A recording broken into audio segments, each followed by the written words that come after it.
how to write title in text and sheet। इस video में हम 4 चीज़ों के बारे में लर्न करेंगे। Number 1 add text in heading, number 3 fill colour, number 3 font size, number 4 fonts. तो आइए लर्निंग स्टार्ट करते हैं। कि यहाँ पर हम नॉर्मली कुछ लिख लेते हैं टेक्स्ट में, बजट एंड फोर्सेस लिख लेते हैं।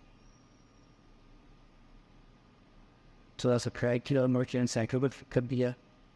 शाह से आप वहीं इसको फिल कलर करते हैं। जो भी तरह आप क्राइटेरिया आप वो चूज़ कर सकते हैं। उसके बाद हम इस पर फॉन्ट्स को लगाते हैं। फॉन्ट्स पर हम दिए इसका लगा कर दिया। उसके बाद आ जाता है फॉन्ट का टेक्स्ट। यहाँ से हमने फॉन्ट का टेक्स्ट चेंज कर दिया और इसका जो है वो काफ़ी सारे हमें यहाँ पर फॉन्ट्स देखने को मिलते हैं। उन यहाँ से इनको चेंज कर सकते, बहुत सारे फॉन्ट्स हैं, हम यहाँ से कोई भी फॉन्ट चूज़ कर सकते हैं।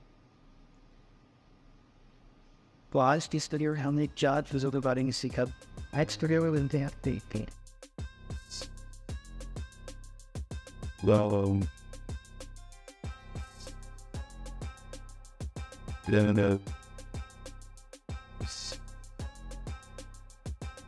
No.